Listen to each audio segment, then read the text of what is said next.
This is Spo-Ad Cast. Spo-Ad Cast is the official podcast of the St. Thomas University Sports Administration Program. We are your inside look into the sports industry. Want to get a job in sports? Yeah. Listen to Spo-Ad Cast. Welcome back to the second edition of the Spo-Ad Cast, the official podcast of St. Thomas University. I'm your host, Trevor Graham, alongside with Jason Fowler. Jason, how are you today? Doing great. Happy to be back. Yes. Let's get into some of these issues that we're talking about. Yes. This first issue I want to talk about, we just came across actually this morning, is called Morgan's Wonderland. And what it is the country's only amusement park that is designed especially for disabled children. Yeah, it's a really cool project. The project is done by Gordon Hartman. He's actually the owner of the San Antonio Scorpions, which is a professional soccer league. It's one of the smaller professional soccer leagues in the United States. And his daughter Morgan is actually the inspiration for the project, which has attracted many sponsorships and a significant amount of money. So the vision of Morgan's Wonderland is to build a place where the common elements of play create an atmosphere of inclusion for those with and without disabilities, encouraging and allowing everyone to gain a greater understanding of one another. Now, Jason, this is obviously the first of its kind, and we were pretty taken back this morning about how cool of an idea this is, and really why it took so long to get started in the first place. Yeah, I mean, I think it's a great project. Something really, I think it really pulls the heartstrings for a lot of people. I think it's something that, you know, obviously Mr. Hartman is very close to subject matter-wise, and I just think it's a great thing. I mean, you see these guys in the media a lot of these professional owners, and you know, they're kind of playboys. They have the fancy cars and the nice houses, but you know, when are they really doing anything good? You know, when are they giving back? When are they really doing something? You know, in philanthropy. You know, it doesn't happen as often as we would like to see, and this is just a great example of a good project. Yeah, and I think the fact that it's in the city of San Antonio is really no surprise. I mean, this city has a great history of being loyal to not only its members of the city, but to its sports organizations. And just to kind of transition into a relative topic, the day after the San Antonio Spurs lost Game 7 of the NBA Finals to our Miami Heat, HEB, their longtime major sponsor, renegotiated a contract for an additional 5 years. To me, this was surprising because it's coming off of a loss in the finals, which is very a delicate time, I guess you would say, for teams to be negotiating business deals. I mean, explain a little bit more about the deal, because I'm not as versed on it as you. I mean, why do you think we have a partner that is willing to renew with a team that, in all honesty, is a loser in some respects? You know? Well, I mean, HEB, for those of you who don't know, is essentially like your Publix that we have down here in South Florida. It's a chain of grocery stores. And HEB has actually been the major sponsor for the Spurs for the past 30 seasons. They're very loyal, and that's really what San Antonio is all about. The Spurs have been loyal to HEB throughout the years, and HEB has been loyal to them. And it's culminated in a great partnership. And actually, reading here that the president of HEB said they didn't even care what happened with Game 7, the finals loss. They were going to re-up anyway. I think it speaks really to that organization specifically, and maybe the culture more so in San Antonio when it comes to sports. It doesn't seem to be it's not a large market team by any stretch of the imagination, but I think what it really focuses on is a family, and the Spurs, I think, really try to unveil that same message. So I could see their partnerships being atypical for the business of sports marketing, which is cutthroat and competitive. Yeah, absolutely. Other topics stemming off this whole marketing kind of deal. We were talking this morning about this big, not only South Florida specific, but kind of, well, really the whole United States in general, but this big marketing campaign toward Hispanics. And it's very prevalent and important down here in Miami. Certainly. I mean, The United States is going through drastic changes, I think, Trevor. I think most people can see that the demographics are certainly changing. There's a large, growing Hispanic population. They are the largest minority in the country now. And you're starting to see that market power reflect that change. I think we're really starting to see brands starting to, show the hand, They're really starting to develop a relationship and try to market specifically to that Hispanic market. Which is makes sense for businesses. So right, and down here when we were talking about this morning, I was telling you that I was a little bit hesitant to dive too deep into this subject, just because we are in one of the most diverse cities in the entire country, in Miami. Yep.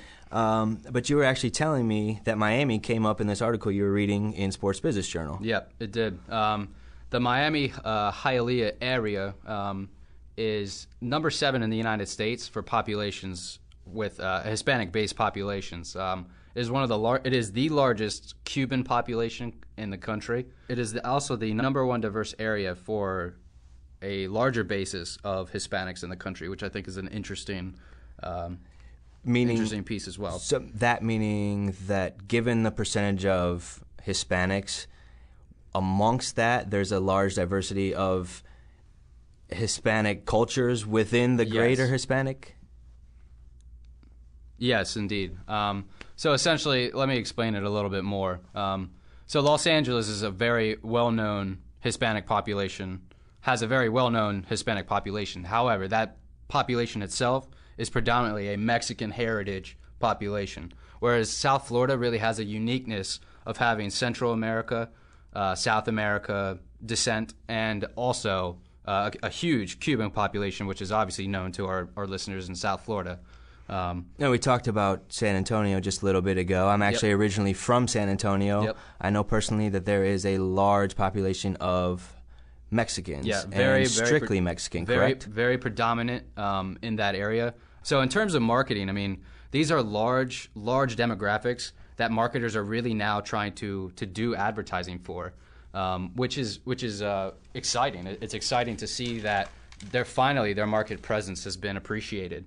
For instance, in our own area in South Florida, the Dolphins have done a project recently for that diversity and have directly marketed to Hispanics in the area.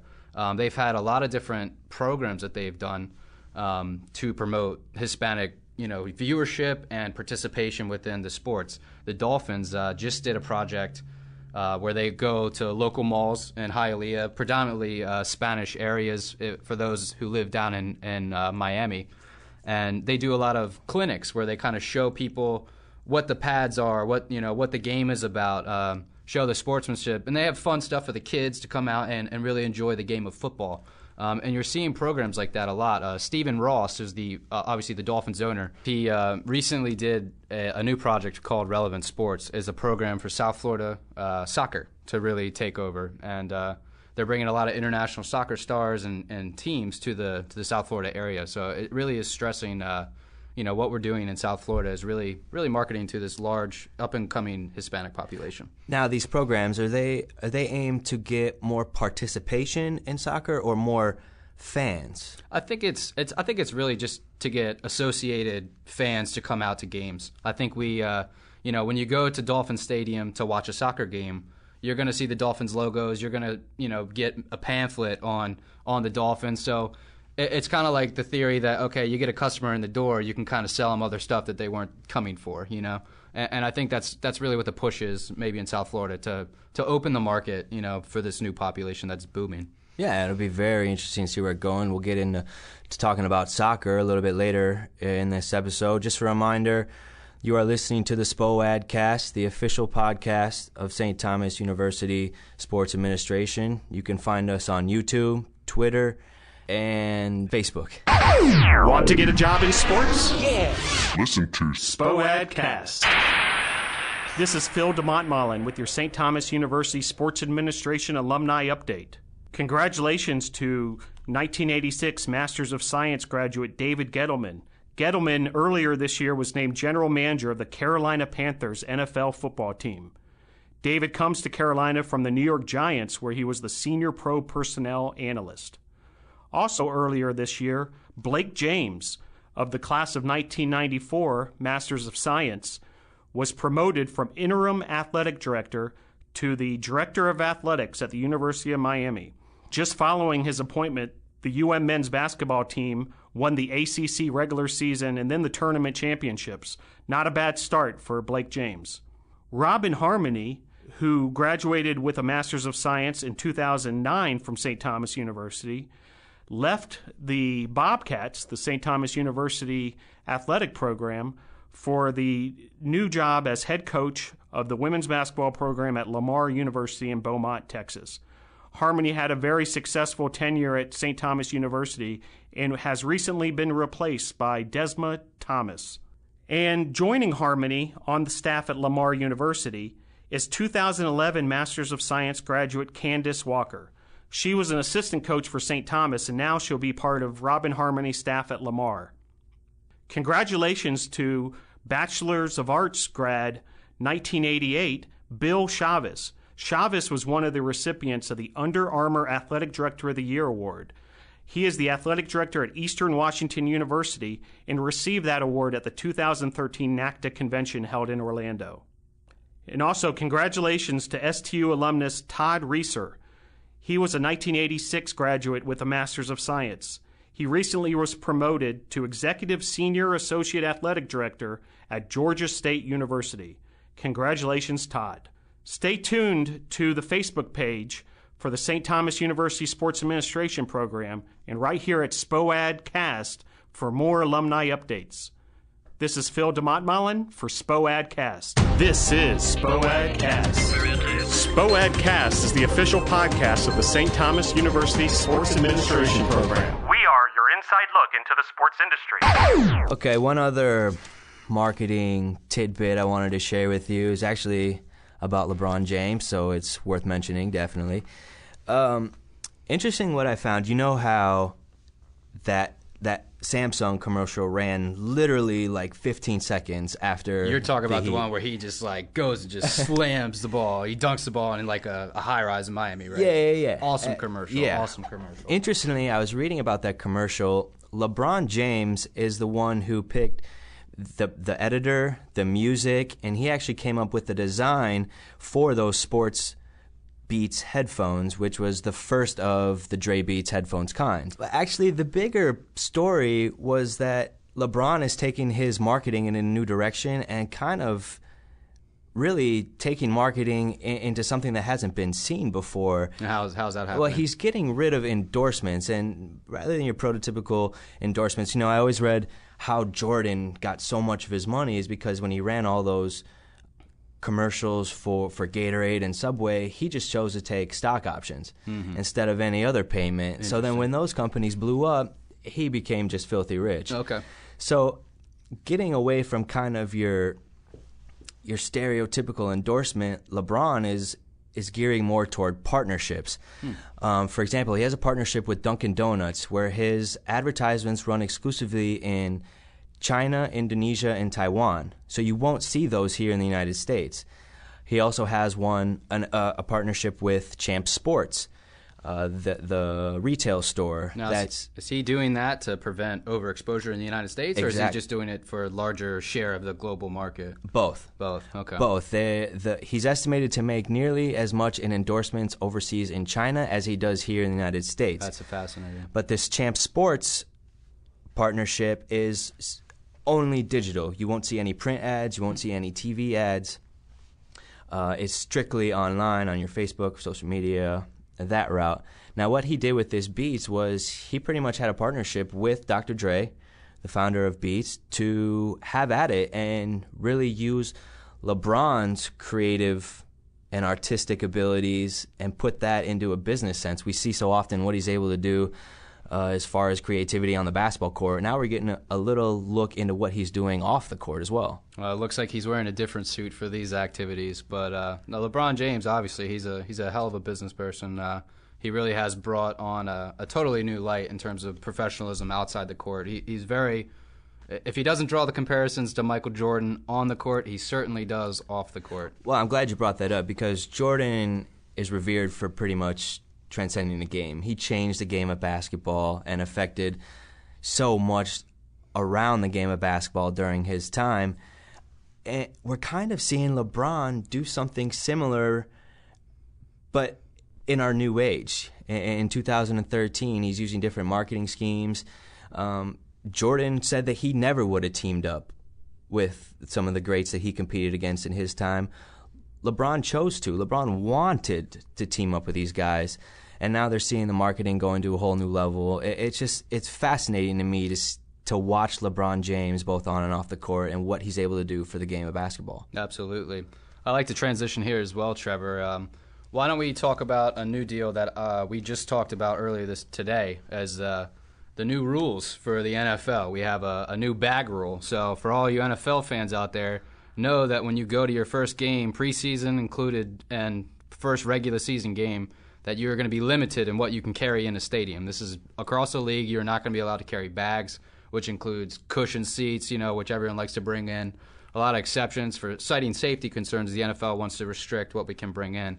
However, we have another exception to the rule, including your Green Bay Packers. It seems like the Green Bay Packers just get the rubber stamp to do whatever they'd like in the league. As they should. As they should, I guess. The historic league that is the only public team in the country, and now they're allowed to bring in seat cushions, unlike everybody else. So why don't you give me some feedback on what you think about this exception to the rule? I think it's smart, really. I mean, really, when you told me about this, I expected you to tell me to compensate, Green Bay is just going to put in cushions in all of their bleacher bags. For those of you who have never been to Lambeau, it's historic, it is old school, and therefore the seats are bleachers. I call bias. Old school bleachers, so it's like a high school football game. Exactly. And it gets notoriously cold up in that area, and sitting on those metal bleachers, it's pretty cool. Yeah, not fun. I imagine. I think it's cool though that they're allowing the Packers. The Packers are rich in tradition, rich in history. Now I wonder what kind of economic impact it would have if they didn't allow the exception for the Packers. But I'm curious now, do they get to bring in cheeseheads as well? What's all included in this no bags rule? Well, I mean, it seems like just anything that could be concealed. So, I mean, I don't think there's secret compartments in the cheeseheads. I could be wrong. I've never been to Lambeau myself, so I don't know if they have secret compartments to store, booze or snacks or anything like that. So if it's something like that, I would imagine that would probably not pass. They're really trying to cut down on safety, with the age that we live in, with terror and the war on terror and safety concerns such as that.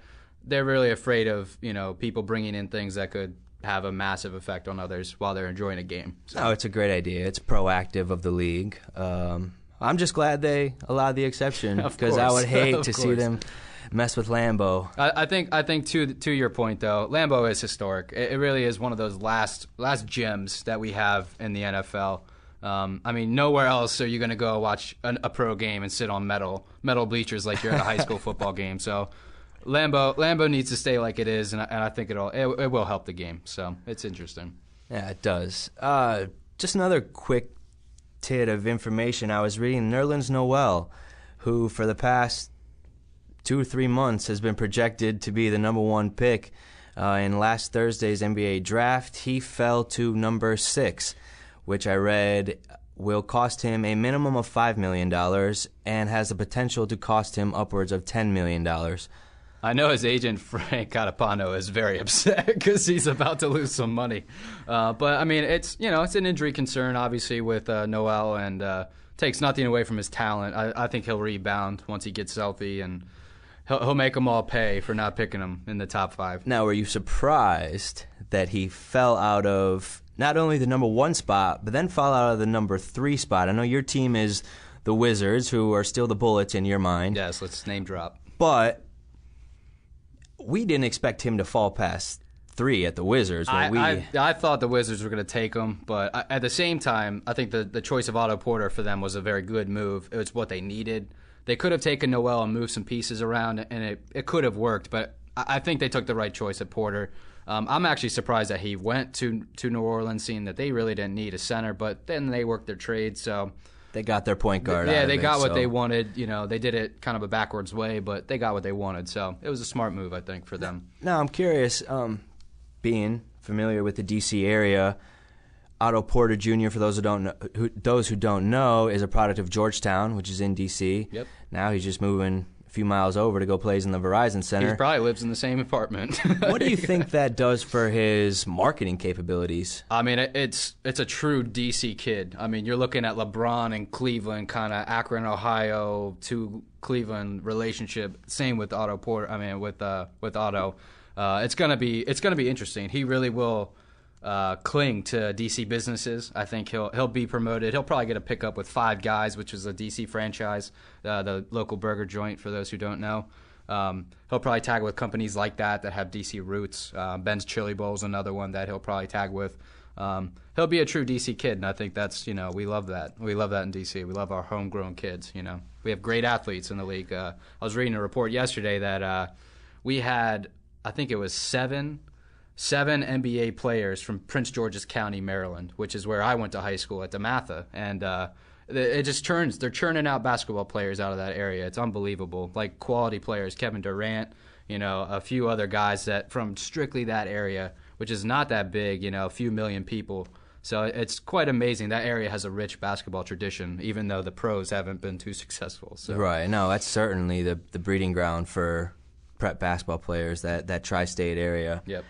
I want to transition into just big soccer talks. We got a lot going on with soccer. I guess most notably we should mention that Brazil is on the verge of losing the World Cup. Yeah, I'm shocked, for one. I mean, I actually had the pleasure to go to the 2006 World Cup in in Germany. Had a fantastic time, great event, just a really great experience to be around. In terms of the money that comes into a country when they host a World Cup, it is unbelievable the amount of money. Brazil's getting hung up in a few different issues. We have problems with stadiums being built. They're citing safety concerns. There are labor strikes that are occurring. For those unfamiliar with the situation, there's a ton of labor strikes going on all around the country in Brazil where the stadiums are being built. I did not know this personally, but a friend who is a Brazilian native told me that they pay taxes to their government does not include school for primary education. So when you're 5 years old, you don't get to go to school with your taxes. So there's a lot of social issues that are not being covered by their government. And I think finally the Brazilian people had an opportunity to say, you know what, you want this, we want something for what we've been getting. They've had a lot of corrupt politicians and a lot of issues with trusting their own government. So what is it they need to do in order? I mean, they're behind on stadiums, right? They were supposed to have 12 stadiums built by December, correct? That's correct. FIFA kind of gave them an ultimatum and said, look, these stadiums have to be done. We have other concerns such as marketing and promotion and infrastructure to worry about. And we can't worry about these stadiums not being completed. So they gave them a December deadline to have all 12 done. By the way, only 6 of them have been completed to date. And I think maybe possibly for the first time ever, we could have a World Cup in an alternative location not specified by FIFA initially. It would be unprecedented. Well, hopefully it would be the U.S. We talked a little bit about the possibility of the state of Florida even hosting its own, having enough infrastructure to host the World Cup in our state alone. Yeah, no, it's definitely doable. I mean, the difficulty with the U.S. bid has always been our vast area, landmass. I mean, larger than Europe. I mean, it is extremely difficult to pull off an event. But in a specified region, I think we could host it. I mean, I personally, as a U.S. soccer fan, this is the worst way to get a bid for a World Cup. You don't want another country to screw up so bad that they're like, oh, here by default, here U.S., take the reins and run it for us. We really would have hoped to have our own through the bidding process as you normally would. But I feel like if push came to shove, the U.S. would obviously step up and do it. Me personally, I think they probably go back to Europe, but we'll see. We'll see what happens. Hopefully we don't get that far. Hopefully Brazil gets their act together and gets the stadiums built. Yeah, but I was reading that because of all the political quote-unquote warfare that's going on down there, there's a lot of uncertainty, and a lot of uncertainty for foreigners, us being Americans. Personally, I'm uncertain to go down to Brazil. And that is translating in lost tourism dollars for Brazil, which is money that they are using to help fund some of the added infrastructure that they need to put in place by December. So it's really a cyclical problem that they're going through. Definitely. I mean, the difference here for people that don't understand what the focus is for this World Cup in terms of these stadiums being built, we're really looking to get these 12 stadiums to remain permanently after the World Cup.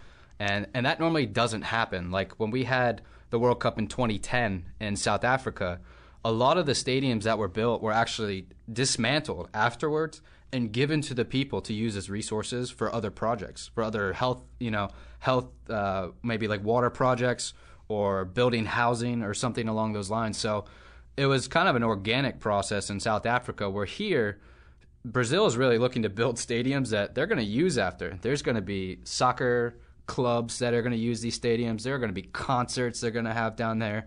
Beyonce will go to Rio and do a concert in their stadium, and that's really what they're looking for. They're looking for future revenue and future projects that go past just this World Cup, which is kind of unique to any other World Cup in any other time. They've really never done that before, so that also goes along with the issues that they're having in terms of a timetable. So, right.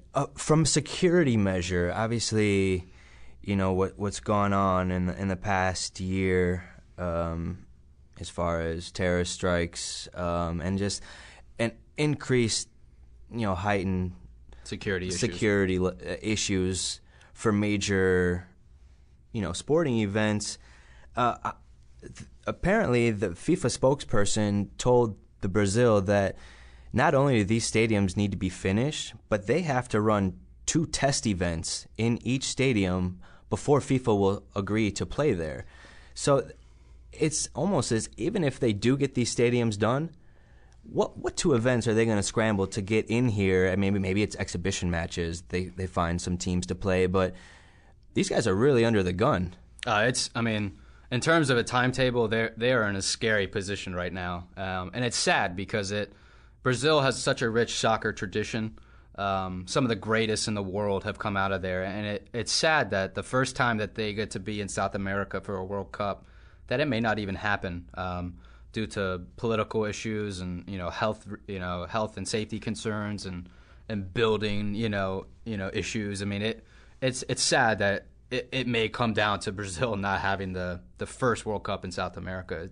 It's sad. Yeah, all because of lack of infrastructure. Yeah, and on the opposite side, we could argue that maybe this is why they don't have these tournaments in these regions in the world, because the infrastructure is too difficult to build these up from zero. That's the argument that the U.S. has made, certainly in the last few pitches to host, that we do have the infrastructure, we do have the means, and Europe has done the same thing. So it was a successful test run in South Africa. Unfortunately, I don't know if we'll pull out in Brazil, so we'll see. And maybe, and I will use this to transition into our next topic, I don't know if you think that fan support is a big reason why we haven't gotten, the United States, a World Cup. But you and I have been noticing the past couple months that there is a major push to popularize soccer in this country. Absolutely. And now, we've seen the addition of English Premier League games on Sundays. Yep. And now they're coming out with the Professional Women's League. Why don't you tell us a little bit about that? Sure, Trevor. This is actually a really exciting league. There have been multiple leagues in the United States that have come up and failed and come up and failed for women's soccer. It's been a very difficult league to promote. But there's a new league that has recently started. They started last season, was their inaugural season. It's the National Women's Soccer League. And it's a really interesting concept that they've come up with. They have players from Mexico, from Canada, and the United States, and they're using each of those nations' soccer programs to subsidize contracts for each of the players.